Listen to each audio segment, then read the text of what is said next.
Class जो हम पढ़ रहे थे, लगा दो, नर्वस सिस्टम हम पढ़ रहे थे, और नर्वस सिस्टम में आईसीपी जो है वो हम डिजीज पोर्शन का पहला डिजीज हम स्टार्ट कर रहे हैं। डायग्नोस्टिक टेस्ट हम कंप्लीट कर चुके थे। आज जो है पहला डिजीज हम स्टार्ट करेंगे और वो है आईसीपी, इंट्राक्रेनियल प्रेशर, और आईसीपी और उसमें इंक्रीज होने पे क्या प्रॉब्लम्स होती है उसको हम आज डिटेल में डिस्कस करेंगे, पूरा स्टडी करेंगे। सो स्टार्ट करें। आईसीपी और इंट्राक्रेनियल प्रेशर जानते सभी आईसीपी के बारे में। तो पहला क्वेश्चन, आईसीपी जो है कौन बनाता है? आईसीपी इंट्राक्रेनियल प्रेशर कौन बनाता है, कैसे बनता है? CSF. So the amount of CSF in our brain or in our spinal cord approximately nearby 120 to 150 ml total amount. And if I will fill a 120 to 150 ml water in a bottle, it will not create any pressure. उससे कोई pressure generate नहीं होगा. It's a very little amount. क्या वो सिर्फ उतना सा water pressure create कर सकता है इतना सारा? ICPs कितना होता है ICP? What is normal ICP? Normal intracranial pressure is 5 to 15 mm of Hg. So ये pressure generate करने के लिए, for generating this 5 to 15 mm of Hg pressure, we have three component. यहाँ पे कितने component आप पढ़ेंगे? Three component here, and these three component are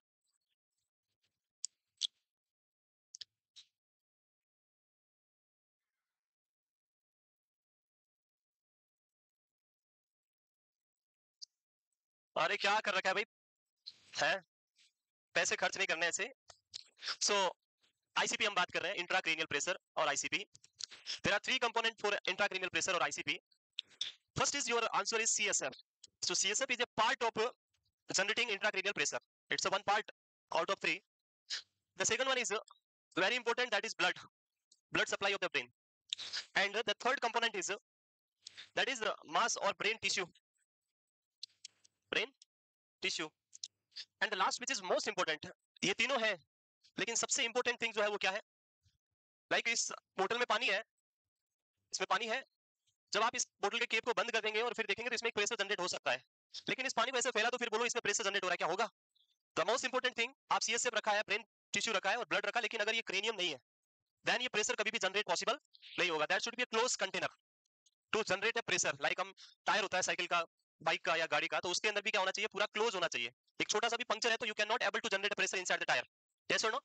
same, to generate a pressure inside this cavity you require a close cavity, and for this we have a special cavity made up by cranium bones. Various bone जो है वो मिलकर आपका एक cavity cranium bone बनाती है. So ये important part है. तो ICP को बनाने के लिए three things कौन कौन सी है? CSF, blood and brain tissue.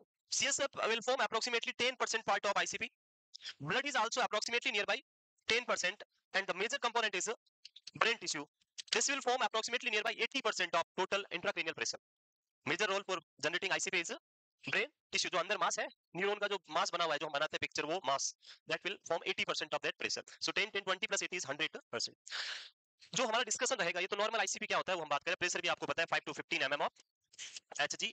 और हमारा जो मेन डिस्कशन है वो है इफ दिस आईसीपी इंक्रीज्ड, अगर ये आईसीपी बढ़ सकता है, इंक्रीज होता है, तो उसके क्या रीजन होंगे, क्या what are the cause for increase ICP, and if ICP is increase then what are the symptom, and what are the diagnostic test, and what is the management for this increase ICP. So ICP increase होने में ये तीन factor ही role play करेंगे. Bone तो यही रहेगा, bone तो कहीं जाएगा नहीं. प्ले कौन करेगा? सीएसएफ.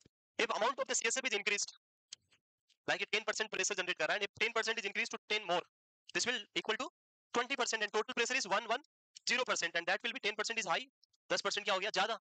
तो ये क्या करेगा? आईसीपी को इंक्रीज करेगा. तो first cause is due to any region, if the CSF amount is increased, this may lead to increase ICP.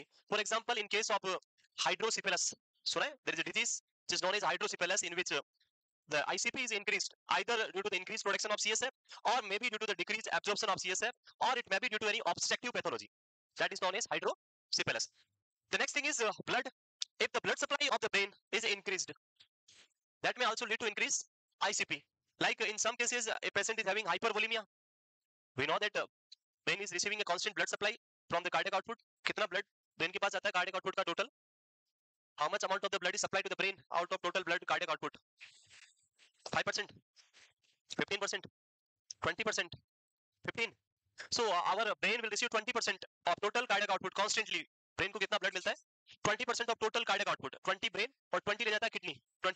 20%, फिर पीछे बचा जो थोड़े बाकी ऑर्गन को मिलता है. So 20% blood constantly supplied to the brain. If this blood amount is increased, then 20% जो होगा वो भी increase होगा. पहले अगर 1000 था तो उसका 20% 200 ml होगा. अगर ये 1000 से 2000 हो गया तो 20% कितना हो जाएगा? 400 ml. Now brain will receive 400 ml blood. और उससे ICP क्या होगा?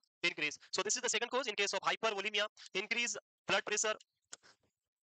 The next is brain tissue. This is the major cause for increased ICP because it having 80% part of ICP. Brain tissue, like patient is having any type of trauma, direct trauma to the brain, accidental injuries lead to swelling in the brain, any type of tumor formation inside the brain that lead to increase in the size of the brain. So that is also cause any type of head injury in which bone is compressed into the brain. Bone अंदर चली गई है तो जब compression होगा तो ICP बढ़ेगा, increase होगा. So that is an cause for increase ICP. तो आज का जो अपना discussion रहेगा वो इसी पर रहेगा. What is ICP? Increase ICP, cause for increase ICP, and then diagnostic test and management for increase ICP. तो start करें. So first is intracranial pressure. It is a increased pressure within the cranium is called increased ICP. ICP composed of three things जो मैंने अभी बताया था. Brain parenchyma और brain tissue both are same. Other word आप क्या लिख सकते हैं? Brain tissue. The blood supply of the brain and the CSF. Blood supply of the brain is done by two system. One is carotid system and second one is vertebral system. There are two system. One is carotid and second one is vertebral system. These two are responsible for the blood supply to our brain. हमने detail में पढ़ा उसके बारे में पूरा. Next.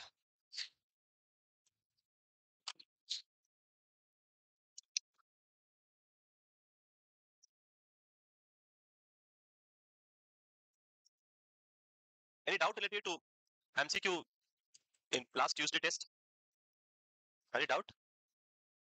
No doubt? Yes. अरे I don't, मुझे क्या पता 24 क्या था? है? पेपर है किसी के पास? नहीं है? Don't worry, I will have the paper. मैं बताता हूँ 20 which. लाओ पेपर है इनके पास तो उसमें देख लेते हैं, नहीं तो मेरे फोन में है copy. Okay, give me two. अरे कोई भी दे दो भाई. हाँ क्या पेपर है इधर? Paper question number 24. क्या है 24? अरे 24 is 44. Okay. 54. 84. एक क्वेश्चन पे रुके भाई, बाकी भी पढ़ेंगे, पहले रुक जाओ थोड़ा. 54. So question number 54, that is related to Glasgow Coma Scale, GCS. Very good. वो तो क्वेश्चन पूछा था. Oh my God. Sorry. What is the GCS score for a patient whose eyes, whose open eyes to pain? So eyes के अंदर हमने चार लिखे थे. One is spontaneous, 4 number. Eyes open with sound, 3 number. Open with pain, 2 number. And no response, then 1 number. So clearly mentions किया हुआ है eyes open with pain. Then E2. So यहाँ लिख देते हैं E2. Next, makes incomprehensible sound. What is incomprehensible sound? So sound के अंदर जो है हमने various point लिखे थे. The first one is when person is oriented to time, place, person. We will give 5 number. When person is having a confused conversion, then we will say person is having. आपको गलत point मैंने example भी दिया था कि you will कर रहे हैं और patient क्या कर रहा है? It's 8. इसका clear होने दो भाई, रुक जाओ थोड़ा, कहाँ जाना है? होता है. So this is an indication for. This is hemorrhage. ये किसके लिए पूछा है?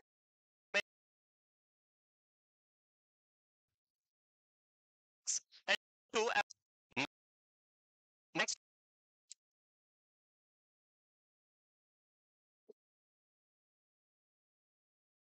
Next.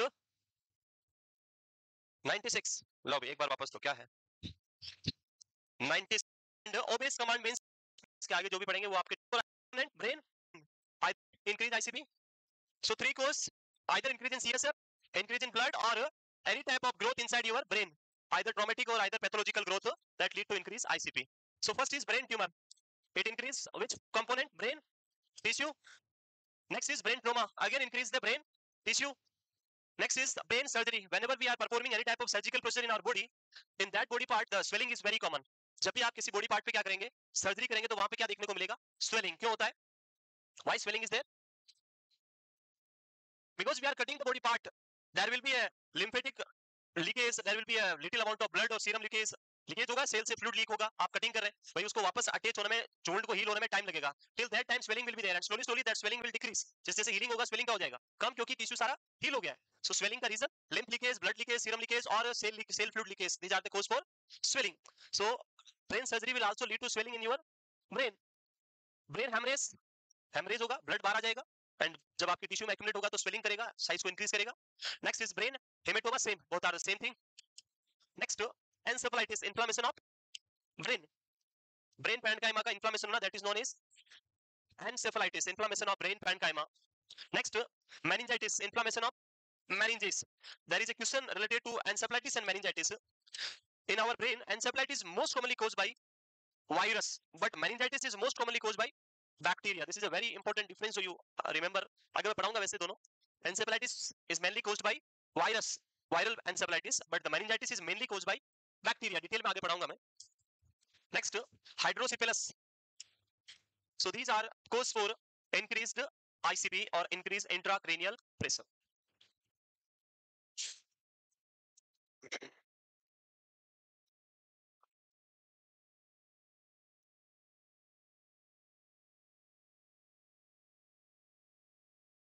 ये move करें.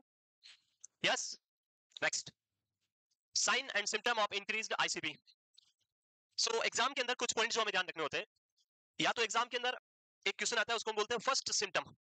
डिजीज का फर्स्ट सिम्टम. हर एक डिजीज में कोई ना कोई ऐसा सिम्टम होता है जो फर्स्ट अपीयर होता है. The first symptom of any disease, आपको वो मिनिमम याद रखना होता है. And the next thing is, in some diseases we have a classical presentation of disease और क्लासिकल ट्राइड ऑफ सिम्टम्स. ऐसे कुछ सिम्टम्स जैसे पार्किंसन में हम पढ़ेंगे आगे, या और बहुत सारी डिजीज होती है जिनमें क्लासिकल ऐसे ट्राइड्स होती है. इसमें भी हम एक ट्राइड्स पढ़ेंगे, Cushing triads is the classical presentation of increase ICP. So ये क्लासिकल जो प्रेजेंटेशन होता है वो आपको पता होना चाहिए. बाकी बेसिक सिम्टम जो होते हैं, नोजिया, वोमिटिंग, ये हेडेक होना, वो सब कॉमन है और वो एग्जामिनर आपसे नहीं पूछेगा. सो इंक्रीज आईसीपी है तो वहां पे भी फर्स्ट सिम्टम क्लासिकली आपको पूछा जा सकता है. डिजीज के जो फर्स्ट सिम्टम है वो अलग अलग एज ग्रुप के हिसाब से आपको क्या देखने को मिलेंगे, यहाँ पे अलग अलग मिलेंगे. Like adult, child and infant और न्यूबॉर्न. अगर हम एडल्ट की बात करें, in case of increase ICP in an adult patient, the first symptom that will be related to loss of consciousness, LOC, loss of consciousness, classically present in patient with increased ICP in adult patient.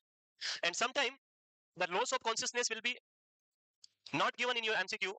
वहां पे एक option होता है, इसको बोलते हैं restlessness. So loss of consciousness classically presented by restlessness. Person will have severe restlessness. आपकी consciousness slowly slowly decrease होगा, and उसके साथ patient क्या होगा, बहुत ज्यादा restless होगा, हाथ पैर फेंकेगा, उसको बहुत ज्यादा irritation होगा, restlessness होगा. Sometime there will be no loss of consciousness in option, no restlessness option, लेकिन वहां पे कुछ अदर ऑप्शंस हो सकते हैं. जैसे for example one is important option is headache. So ये जो सिम्टम्स है अगर आप इनको कोरिलेट करेंगे तो ये सारे एक क्लासिकल कंडीशन को इंडिकेट कर रहे हैं. किस वजह से हो रहे हैं सारे सिम्टम? अरे आईसीपी तो डिजीज है, वो प्रॉब्लम है, उसमें किस वजह से ये प्रॉब्लम हो रही है? एलओसी, लॉस ऑफ कॉन्शियसनेस क्यों होता है? रेस्टलेसनेस क्यों होता है? या फिर हेडेक क्यों होता है? क्यों होता है? सो it is a very common thing whenever you have decrease amount of oxygen or decrease amount of glucose in your brain, not in body, in your brain, you will suddenly start headache. आपको immediately क्या होना start हो जाएगा?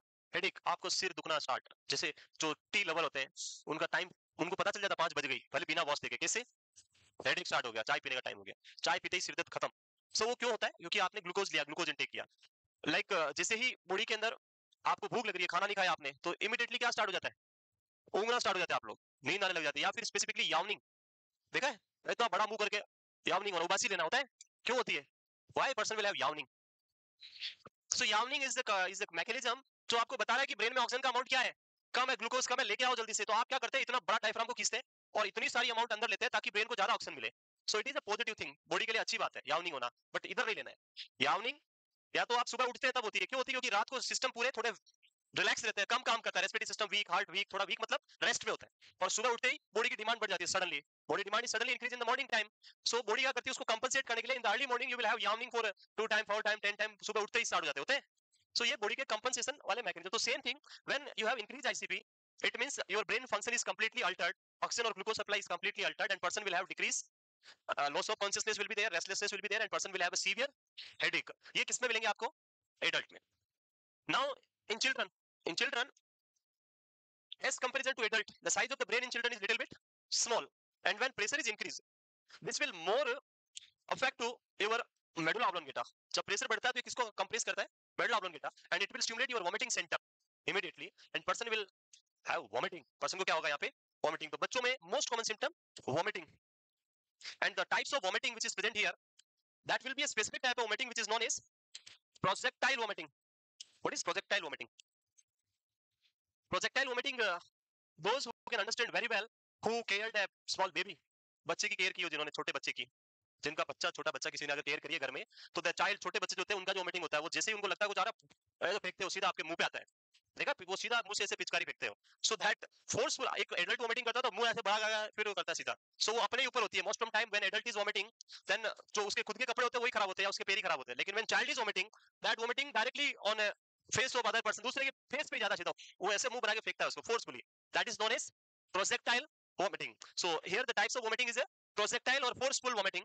With in infant, अगर हम infant की बात करें, so there will be less problem in infant, and the reason is because in infant the bone are still, the suture lines जो अभी भी open है, so suture line are still not closed, anterior fontanelles, posterior fontanelles are still open, and जब fontanelles open है तो वहां से जो आपका brain का pressure है वो सारा क्या होगा, यहाँ से बाहर निकल जाएगा. The pressure will be came out from here or will be come out from maybe 1.5 month बाद ये तो close हो जाएगा posterior, but this is close at 1.5 year, so it will bulge out and pressure shift here, और यहाँ बाहर आ जाएगा pressure, तो ब्रेन के ऊपर प्रेशर नहीं होगा. So there will be less symptom in infant, but classical presentation क्या होगा डिजीज का? bulging fontanelles with a specific type of cry, high shrill cry. सुना है? घड़ा फाड़ फाड़ के चिल्ला रहा बच्चा ऐसे, अभी तो मैं कर नहीं सकता. हाँ, वो जो हाई स्ट्रिल क्राई होता है, that type of cry seen in बच्चे होता है जब आप उसको कुछ ले लो या उसको मत दो, फिर वो देखो ऐसा गला जो उनका पूरा करके फिर वो चिल्लाते हैं, that is known as high shrill cry. It is a classical presentation in infant. So these are three symptoms which is commonly present in different age group as a first symptom of increased ICP. याद रहेगा? तो इसमें क्या लिखा देख लेते हैं, इसको हटा दें. Altered level of consciousness, first sign of altered ICP in adult. Vomiting is the first sign in children, and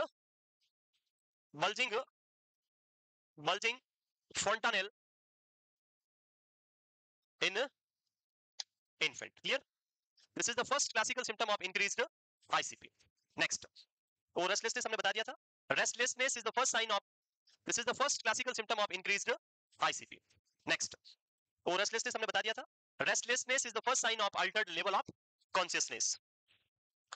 Confusion, जब भी ब्रेन का फंक्शन अल्टर्ड होगा तो कंफ्यूजन होना, ड्राउजी होना, हेडेक होना, severe headache, semi consciousness, then consciousness complete loss होना, person coma में चला जाएगा. सो अनकॉन्शियस, देन डेथ भी हो सकती है. इंक्रीज आईसीपी ज्यादा इंक्रीज हो रहा है तो. So these are the few symptom जो as a classically present in the disease, but आपको एटलीस्ट इसमें से कौन कौन सा याद रखना है, जो फर्स्ट सिम्टम है वो कम से कम आपको याद होना चाहिए. तो याद रहेगा. Next,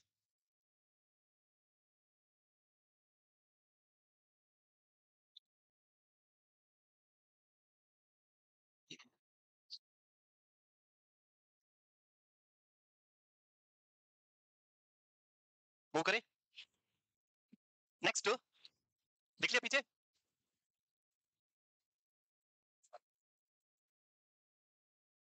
There are few other symptoms in increased ICP. One by one उनको डिस्कस करते हैं.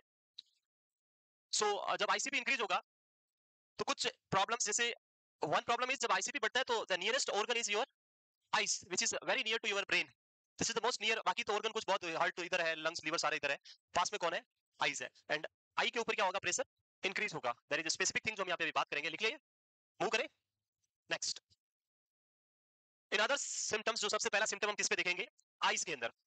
इन आईज इधर सब कुछ लिखा हुआ, मैं पहले आपको समझा रहा हूँ, उसके बाद हम इधर लिखा हुआ है वो भी लिखते हैं. तो पहले क्या करो, आप समझ लो, लिखा हुआ तो है पीपीटी में. A very important condition which is known as papilledema. सुना है? What is papilledema? Eye के सराउंडिंग एडिमा होना, that is known as papilledema. Very good. ऐसा आंसर दोगे तो जीरो से भी माइनस करेगा और 4 नंबर माइनस करो इसके. सो आई की स्ट्रक्चर पढ़िए. In our eyes there is a structure which is known as optic disc. जानते हो? There is a disc which is known as optic disc. पीछे की तरफ होती है ऐसे disc, that is known as optic disc. आज जाके पढ़ना, नहीं पढ़ा कभी तो. आई का स्ट्रक्चर उसमें ऑप्टिक डिस्क का होता है, ऐसे डिस्क शेप में होता है और आंखों में होता है, इसलिए उसको क्या बोलते हैं? ऑप्टिक. मैं भी पूरा आई नहीं बनाऊंगा, वो तो आपको सेंसरी सिस्टम में पढ़ाएंगे sir. Optic disc. So when ICP is increased around this optic disc, there is a swelling present around the optic disc. This swelling is known as papil edema. So what is papil edema? Your answer should be swelling or edema around the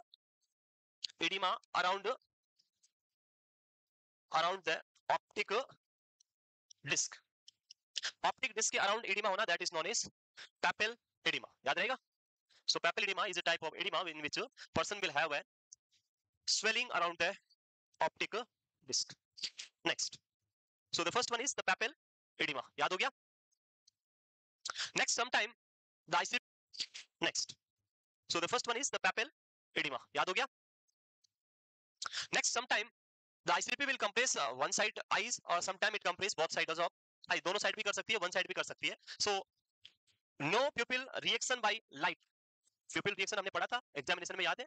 light के through हम pupil पे light डालते हैं, जो मैंने ICP पढ़ाया था, sorry GCS पढ़ाया था, उसमें पढ़ाया था. So normal person will have a reactive pupil, but when ICP is very high and ये जब हाई ICP होगा तो उस कंडीशन में ब्रेन का फंक्शन एब्नॉर्मल होगा. Pupil जो रिएक्शन है, pupil की साइज को कौन कंट्रोल करता है? Which cranial nerve? Cranial nerve number? Which cranial nerve? Cranial nerve number 3rd, oculomotor nerve. So due to the compression of oculomotor nerve, person will have no pupil reaction by light. Unilateral pupil dilation. One side pupil is dilated, one side is normal. That is known as, if one side pupil is dilated or one side pupil is constricted, unequal pupil size, that is known as anisocoria. Unequal pupils is also known as anisocoria. नहीं सुना कभी? हैं? कोई बात नहीं, आज सुन लिया, लिख दे. So bilateral pupil dilation और fixed pupil, और इसको हम क्या बोलेंगे? anisocoria. ANISOCOREA. anisocoria. ये S है यहाँ पे. ANISOCOREA. anisocoria. Unequal. ये समझ में नहीं आए तो इधर क्या लिख दो आगे? Unequal pupil. एक बड़ा एक छोटा है, उसको हम क्या बोलते हैं? Unequal pupils.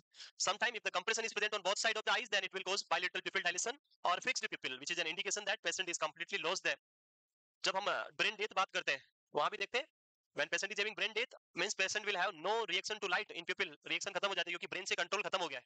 So same condition यहाँ भी brain काम नहीं कर रहा है, तभी दोनों pupils क्या हो गए हैं? Dilate and fixed हो गए हैं. Next, ominous sign. So it is a dilated pupil when pupils are pinpoint pupils, छोटे छोटे ऐसे pupils हैं, then it is known as ominous sign. It is present in ICP but classically present in which condition? Pinpoint pupils are classically present in which condition?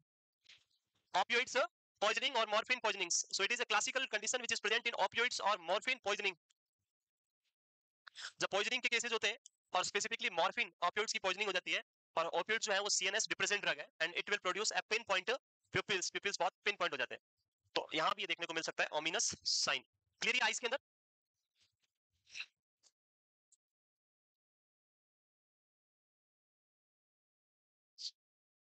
Next move करें, देख लिया?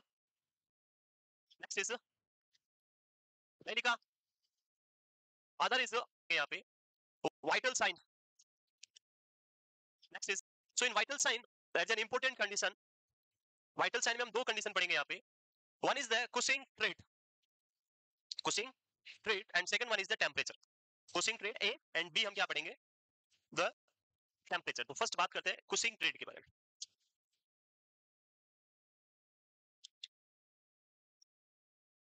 Cushing trait की बात करें, so this is the condition which having three classical symptoms. Combination of three vital symptom which is commonly known as Cushing trait and classically present in our increased ICP patient. The first symptom, the first classical symptom is increase systolic blood pressure or increase pulse pressure. Increase pulse pressure, जानते हो? Increase pulse pressure or sometime it is mentioned as an widen pulse pressure. Wide pulse pressure. So first अगर हम blood pressure की बात करें तो blood pressure दो type का होता है, systolic blood pressure and diastolic blood pressure. जहां पे जो आप बीपी कप लगाते हैं और प्रेशर से अप्लाई करते हैं और जब आप रिलीज करते हैं तो जहां पे ये वाइब्रेशन जो मूवमेंट स्टार्ट होता है, that is systolic blood pressure, जहां पे आपको स्टार्ट साउंड सुनाई देना स्टार्ट होता है. And the last point where you end, जहां पे एंड करते हैं, जो लास्ट पॉइंट पे बंद हो जाता है, उसको हम क्या बोलते हैं? Diastolic blood pressure. So systolic blood pressure normally 120 by diastolic 80 mm of Hg. ये तो होता है normal. This is the blood pressure, normal BP. याद है? तो there is a term which is known as pulse pressure. I think ये last exam में भी पूछा था. Pulse pressure. So it is a very simple to calculate pulse pressure. Systolic blood pressure minus diastolic blood pressure, you will have pulse pressure. Answer should be 40 mm of Hg. So this is the normal pulse pressure. What is normal pulse pressure? 40 mm of Hg.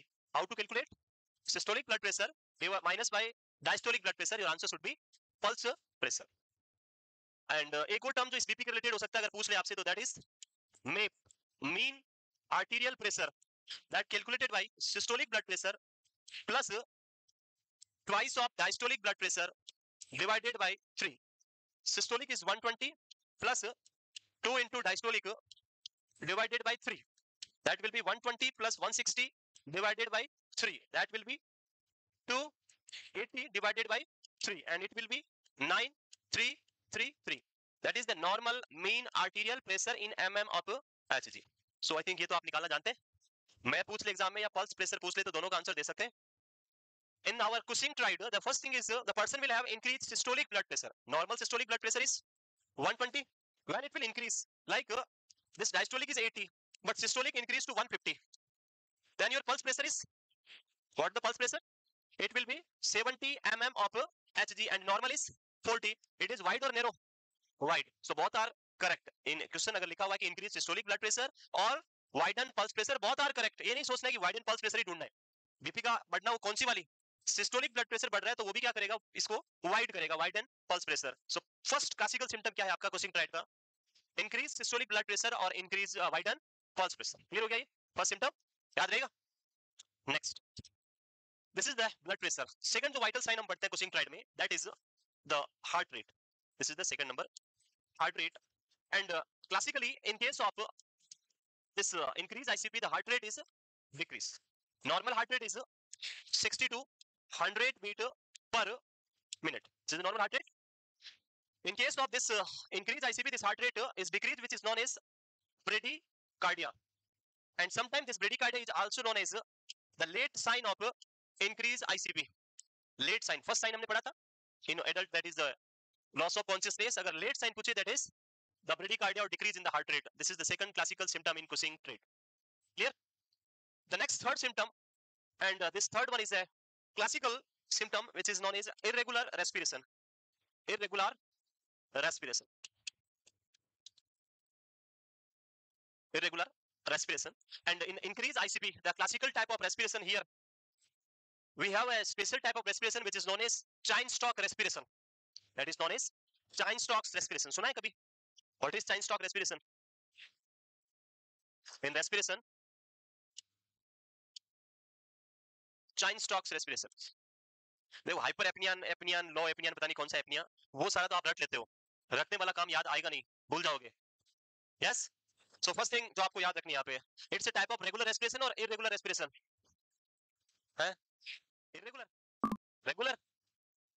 So first ये आपको समझना है कि what type of respiration is known as regular और what type of respiration is known as irregular. First तो ये clear होना चाहिए, तभी तो आप बता पाओगे इसमें कि इट इज रेगुलर और it is irregular. So in case of this Cheyne-Stokes respiration, पहले मैं इसका पैटर्न बनाऊंगा, फिर समझाता हूँ रेगुलर कौन सा, इरेगुलर कौन सा, क्या है। सो होता क्या देखें, this is a graphical presentation of Cheyne-Stokes respiration. So it is a duration, इधर क्या होगा, ड्यूरेशन, टाइम पीरियड जिसके लिए पेशेंट ब्रीथ कर रहा है, and it is a depth of respiration, depth of respiration. In Cheyne-Stokes respiration, person will start with a very deep respiration, very deep respiration. It is a इतना deep लिया उसने. Then the next respiration will be little bit less, then again little bit less, then less, less, and at one time it reaches to this level and person will start having apnea. Then again after a short time of period for apnea, then again start with a very deep respiration, then decreasing in trends, depthness will be in decreasing trends. Then again person will have a apnea, and then person will start again having a very deep followed by decreasing in trends. So this type of respiration जो आप देख रहे हैं यहाँ पे, it is known as Cheyne-Stokes respiration. It is known as Cheyne-Stokes respiration. In your definition term, अगर आप definition की बात करते हैं तो definition means person will have an hyperapnea. This is an hyperapnea followed by apnea. That type of respiration is known as Cheyne-Stokes respiration. Hyperapnea with apnea, that is known as Cheyne-Stokes respiration. In this respiration, the apnea may be present in between two respiration. Apnea may be present between 2:1. दो बार ऐसा हुआ, फिर apnea आया. Apnea may be present in 3 respiration हुए और उसके बाद apnea आया. So there is no fixed pattern. Like ये तो मैंने रेगुलर बनाया यहाँ पे तो कि एक रेस्पिरेशन फिर apnea, रेस्पिरेशन फिर apnea. It is a regular pattern, but normally ऐसा नहीं होता है. Like एक बार डीप लिया, रुका, फिर डीप लिया, ऐसे 3 टाइम लिया, देन उसने कुछ सेकंड का एपनिया किया, फिर वापस स्टार्ट किया, फिर 2 बार लिया रेस्पिरेशन, फिर एपनिया आ गया, फिर रुका, फिर 3 बार लिया, फिर एपनिया आ गया. So no fix duration for respiration and apnea period. So it is known as irregular pattern of respiration. इसको हम क्या बोलते हैं? Irregular. So Cheyne Stokes is a type of irregular respiration in which person will have hyperapnea with apnea. That is known as chain stroke respiration. Yes, clear? And the graph will be like, it will be like this. ये ऐसे जाएगा, then apnea, again ऊपर जाएगा, then again ऐसे, फिर apnea. So ये graph कैसे बनेगा? It will be like this. समझ रहे? This is the graphical presentation of chain stroke respiration. Clear? है? There is one more type of respiration which you have to differentiate with chain stroke respiration. That is known as Biot's respiration. That is known as Biot's respiration. What is the difference between chain stroke and Biot's? है? ओह, इतना ऊंचा कौन बैठता अभी? What is difference between chain stroke and Biot's? Irregular. Regular. So the first difference between chain stroke and Biot's is chain stroke is an irregular respiration, but Biot's respiration is a regular respiration. It is a regular but abnormal respiration. It is also abnormal, but it is irregular. Biot's respiration is regular, abnormal, and again hyperapnea followed by apnea. वहां भी क्या होगा? Hyperapnea होगा और उसमें क्या होगा? Apnea होगा. But difference क्या है? That is a regular and it is an irregular. उसमें क्या होगा देखें. Just ग्राफ बना रहा हूं मैं. ये ग्राफ उसका. So in this person will have hyperapnea, but it is at the same level, and sudden followed by apnea. Again hyperapnea, and then sudden apnea. So this type of pattern is, इसमें graph कैसा बनेगा? Graph बनाएंगे तो it will be like this. It is not decreasing trending. It will be like this. And in this respiration and apnea pattern will be regular. Like with every 3 breath person will have an apnea. Again 3 breath apnea, 3 breath apnea. So regular pattern होगा. लेकिन chain stroke में maybe 2 breath के बाद apnea, maybe 3 breath के बाद apnea, maybe 4 breath के बाद apnea, maybe with 1 breath apnea, ऐसे अलग-अलग चलेगा. That's why that is known as abnormal. Clear है? So vital sign में क्या है? Cushing trade, increase systolic blood pressure or widened pulse pressure, bradycardia is the lead sign, and irregular respiration, that is chain stroke respirations. Then temperature. So temperature will alter and mostly it will be decrease or increase. So it will be decrease because increase because of damage in the hypothalamus. Hypothalamus is an organ which is responsible for maintaining homeostasis or hemostasis. याद है? It is responsible for maintaining homeostasis. Homeostasis means a balance between heat loss and heat gain. That is known as homeostasis. What is homeostasis? The balance between heat loss and heat gain. That is homeostasis, and it is maintained by hypothalamus. बताया था anterior hypothalamus and posterior hypothalamus. Posterior for gain and anterior for loss. So when ICP is increased, this hypothalamus is not working properly, and when this hypothalamus is not working properly, then heat loss and heat gain balance is altered, and person will have increased body temperature most of the time. In some cases it may decrease also, but most of the time it will increase. So this is the next symptom, vital sign. Vital sign here.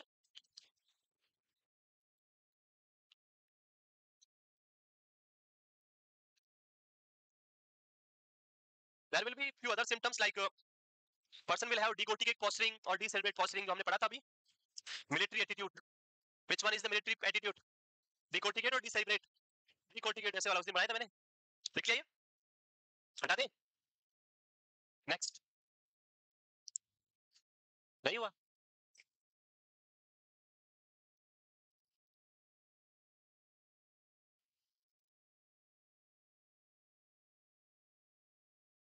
Eyes, remember the papilledema, ominous sign, and the anisocoria. The next is in that Cushing triad. Remember 3 symptoms: widened pulse pressure, bradycardia, and the abnormal or irregular respiration. So question आता है कि which of the following is not the component of Cushing triad? So उसमें temperature भी option में दिया होगा, fourth option, पर temperature इसका पार्ट नहीं है. Temperature is under the vital sign. In vital sign we have 2 components. One is Cushing triad and second one is temperature. In Cushing triad we have 3 components. So temperature is not included in the Cushing triad. It is under the vital sign. Next, body reflex or posturing. So person will have decorticate posturing. बताया था decorticate ऐसे हो जाएगा, और decerebrate posturing which is also known as military attitude. Flaccid paralysis. I think I already explained about the flaccid and the spastic paralysis. याद है? When I teach you about the upper motor neuron and the lower motor neuron. Yes or no? So upper motor neuron कहाँ होते हैं? Upper motor neuron. सारी sir कहाँ होते हैं? So the type of neuron which is present in our brain and spinal cord, which is known as upper motor neuron, and the type of neuron which present from spinal cord to peripheral, that is known as lower motor neuron. अब क्या करें? याद कौन करेगा? I given an example with a father and son, a naughty son with a very strict father, और पिताजी नहीं रहे, तो उसके बाद son क्या हो गया? Uncontrolled. देखा था? भूल गए? So यहाँ पे अगर हम बात करें तो here we have the loss of total upper control, पूरी तरह से ऊपर से ही कंट्रोल लॉस हो गया है। जब ऊपर से पूरा ही लॉस हो जाता है तो बॉडी किसमें चली जाती है? Completely paralysed, and the type of paralysis will be flaccid paralysis. जब पूरा सेंट्रल ब्रेन खत्म हो जाएगा तो फिर कुछ नहीं बचेगा। लेकिन अगर हम स्पाइनल कॉर्ड और पेरिफेरी की बात करें तो वहां पे डिफरेंट टाइप ऑफ पैरालिसिस आप पढ़ेंगे। When spinal cord is damaged but your peripheral is normal, then person will have spastic paralysis. And when this spinal cord is normal but this part is damaged peripheral, then person will have flaccid paralysis. But यहाँ पे क्या हो रहा है? Central control is completely lost, and in this situation जब ऊपर वाला ही नहीं रहा तो फिर कुछ नहीं बचेगा, सब कुछ खत्म. So person will have flaccid paralysis. Next, diagnostic evaluation. So it is very easy to diagnose the increased ICP. खत्म. So person will have flaccid paralysis. But यहाँ पे क्या हो रहा है? Central control is completely lost, and in this situation जब ऊपर वाला ही नहीं रहा तो फिर कुछ नहीं बचेगा, सब कुछ खत्म. So person will have flaccid paralysis. Next, diagnostic evaluation. So it is very easy to diagnose the increased ICP. जब ICP बढ़ता है तो आप पेशेंट का हिस्ट्री कलेक्शन करेंगे, उसको जस्ट एग्जामिन करेंगे, फिजिकल एग्जामिनेशन, तो आपको आइडेंटिफाई हो जाएगा कि पेशेंट में क्या हो रखा है, ICP बढ़ा हुआ. So history and physical examination. Other are skull x-ray. When you are going for an skull x-ray it will show you an enlarged size of the brain. Size क्या मिलेगा? बड़ा देखने को मिलेगा size. CT scan, MRI, EEG. EEG is the electroencephalography. CT scan is an computed tomography and MRI is magnetic resonance imaging. PET scan अभी बोला था मैंने, positron emission tomography. It's a color scanning like CT scan. It's a color scanning, whole body scanning, color scanning. So these are the tests which we perform here. Test is not important इस disease में, यहाँ पे test की requirement नहीं होती, वैसे ही पता चल जाता है क्या हो रहा है. लंबर पंक्चर यहाँ कर सकते हैं because we are discussing about the increased ICP. अगर ICP बढ़ा हुआ है तो लंबर पंक्चर क्या है? Contraindicated है. So lumbar puncture is not allowed here. Lumbar puncture is contraindicated.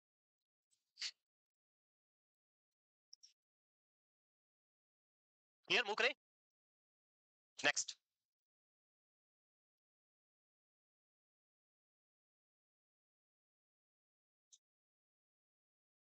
Management. What is the possible management for increased ICP? So we will start with first is medical management.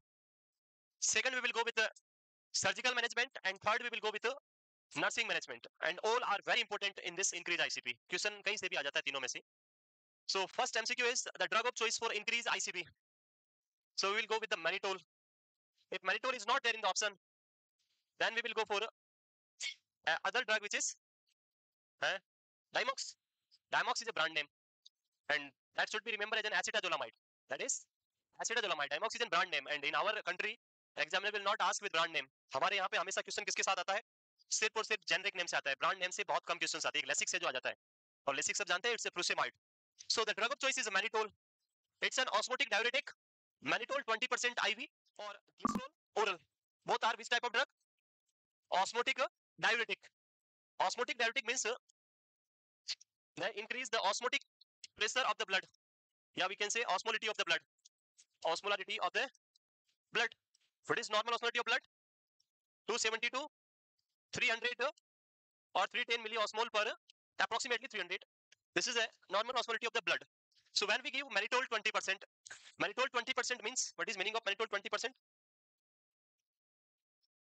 So mannitol 20% means it contains 20 gram of mannitol as a drug in 100 ml. 100 ml में कितना ग्राम है?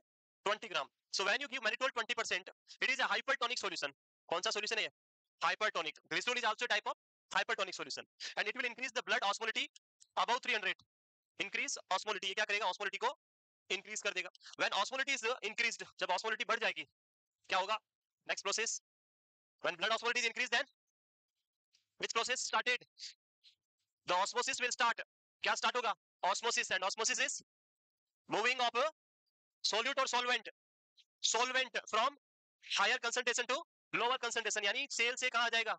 Blood के अंदर आ जाएगा, and it will increase blood amount increase होगा. और जब blood का अमाउंट इंक्रीज होगा तो जो किडनी को ब्लड सप्लाई हो रही है वो भी क्या हो जाएगी? Increase renal perfusion. Renal perfusion.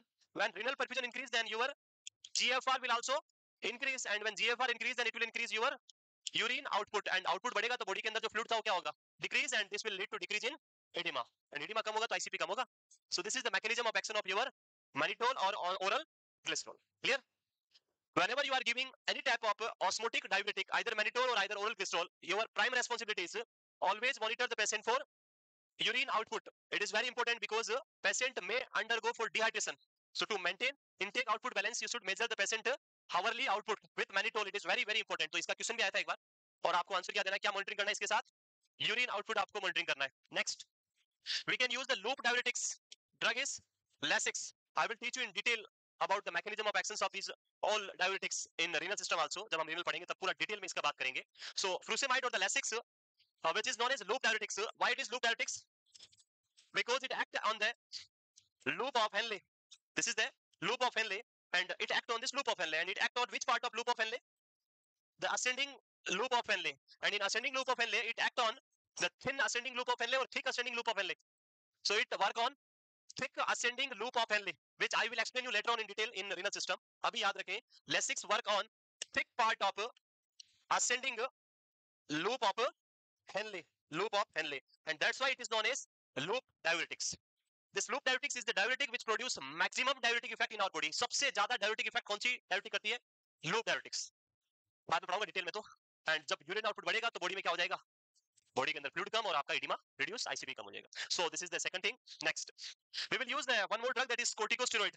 So corticosteroid drug is having multiple function, multiple usage in our body, and one use is corticosteroid is also act as an anti-inflammatory drug. It is also act as an anti-inflammatory drug, and because of that function we will give this drug to the patient with increased ICP to decrease the inflammation, to decrease the edema. So इसका purpose क्या है यहाँ पे? anti-inflammatory.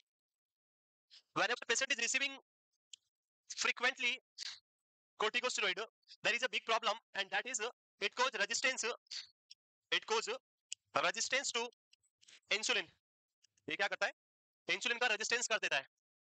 When you are giving corticosteroid for a frequent time of period constantly to the patient, it resists the insulin, and insulin is not functioning in our body. And when insulin is not functioning in your body, then it will increase your blood glucose level. So as a nurse, your responsibility is with corticosteroid always assess for blood glucose level frequently with corticosteroid. And the second big problem with corticosteroid is it stimulate the cell which produce HCl, and I will not give you the name. HCl produced by parietal cell, sheep cell, parietal cell. I think अभी recently sir पढ़ा रहे होंगे. Yes. So it stimulates the parietal cell and it will increase the production of HCl, and this production of HCl lead to a specific condition which is known as peptic ulcer. So this is a big problem, peptic ulcer, with this corticosteroid. So every time when we are giving corticosteroid, always give antacid with the corticosteroid. हमेशा उसके साथ क्या देना है? Antacid देना है to reduce the effect of this acid. Clear?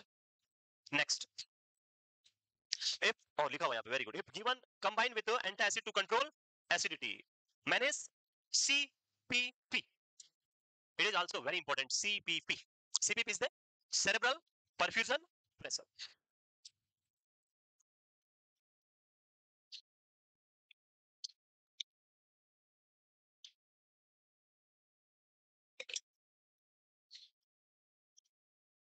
What is CPP? Don't give or don't tell me the full form of CPP. I know very well about the full form. CPP. So it is very easy to calculate CPP. You have to calculate the mean arterial pressure minus ICP, and the option जो भी आएगा वो क्या होगा? आपका answer होगा. And we know that the normal mean arterial pressure is 93 minus normal ICP is 10. This will be equal to 83 mm of Hg. So the normal normal cerebral perfusion pressure is 83 mm of Hg. If this CPP is decreased or increased, in both condition, either it increase or decrease, in both condition, name इसका नाम क्या है? Cerebral perfusion pressure. It's a pressure which maintain perfusion. Perfusion means blood supply to the cerebrum, yani brain. So this is the pressure which required to maintain a constant blood supply to the brain. If you decrease this pressure or if you increase this pressure, then the blood supply of the brain will increase, or that will reduce. Blood supply क्या हो जाएगा? Perfusion will reduce, and when perfusion of the brain is reduced, blood supply is reduced, कम होगी. In that situation, person will have a severe क्या होगा? Body, अगर brain में blood supply नहीं होगा तो एडिमा होगा या नहीं होगा? एडिमा होता है. अरे जब ब्रेन में ब्लड सप्लाई नहीं होगी तो न्यूरॉन क्या करेंगे? Neuron undergo hypoxia. The neuron will undergo in the damage situation with necrosis, and when neuron is undergoing necrosis, then brain will start swelling, edema will be there, and it will increase more and more ICP. आपका ICP क्या होगा? बढ़ेगा. इसीलिए आपको क्या करना है? CPP, cerebral perfusion pressure को क्या करना है? मेंटेन करना है. अब इसको मेंटेन करने के लिए आपको ये दो चीज देखनी है. या तो इसको मेंटेन करो, उसके साथ साथ में ICP को मेंटेन करो. तो बेसिकली ये तो आपका ब्लड प्रेशर तो मेंटेन हो जाएगा, पर मेन क्या है? ICP. तो आपको वो सारे मेजर्स अवॉइड करने हैं जो आपके ICP को इंक्रीज कर सके. Like position, important. You have to maintain a semi-fowler position, so the gravity force will help to reduce the ICP. यहाँ से फ्लूइड सारा नीचे आएगा तो ICP कम होगा. So position, provide the semi-fowler position. The next thing, avoid all the things which decrease oxygen supply to the brain or which increase CO2 in the brain. हमें वो सब अवॉइड करना है जिससे ऑक्सीजन ब्रेन में कम होवे या CO2 इंक्रीज हो जाए. For example, suctioning. When you are going for a prolonged suctioning, this will increase hypoxia because suction suck all the oxygen. जब आप बार-बार सक्शनिंग करेंगे तो जो भी अंदर ऑक्सीजन है उसको क्या करेगा, पुल कर लेगा, बॉडी में हाइपोक्सिया बढ़ेगा, ब्रेन में हाइपोक्सिया होगा, आईसीपी क्या होगा, इंक्रीज. तो सक्शनिंग नहीं कर, स्पेसिफिकली नोज से तो कभी नहीं करना nasal suctioning because it directly increase the ICP. तो सक्शनिंग अवॉइड करना है. Next other thing which decrease the blood supply to the brain will be the Valsalva, coughing, sneezing. ये भी आपके प्रॉब्लम क्रिएट करेगा. तो ये चीजें भी पेशेंट को बोलना है कि भाई आपको नहीं करना है, इन चीजों को अवॉइड करें. ज्यादा कफिंग, वाल्सल्वा ये नहीं कर. जब आप वाल्सल्वा करते हैं तो यहाँ पे ब्लड सप्लाई क्या होता है, इंक्रीज. और जब ब्लड सप्लाई इंक्रीज तो ब्रेन में ब्लड सप्लाई इंक्रीज होगा और आईसीपी क्या होगा, बढ़ेगा और ज्यादा प्रॉब्लम होगी. सो ये सब आपको यहाँ पे अवॉइड करना है. Clear? So this is the CPP. देख लिया तक? वो करें, हटा दे. Next, manage cerebral perfusion pressure. How to manage the cerebral perfusion pressure. Next move करते हैं.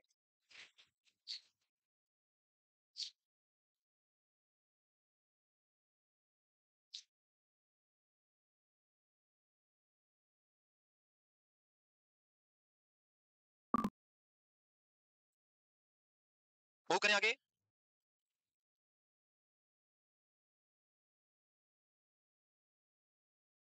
The next is cerebral perfusion pressure को आपको मैनेज करना है, कैसे करना है उसके बारे में बात करते हैं. There is an important information regarding NORCET exam.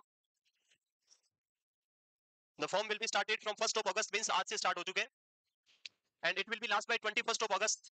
आने वाला 21st को लास्ट है. आज से स्टार्ट हो चुके हैं. अभी हो जाएगा, नहीं हुआ तो रात से हो जाएगा, कल पढ़ लेना, आज टेंशन नहीं लेना है. The next thing is city centre जो है एग्जाम से एक वीक पहले आपको मिलेगा.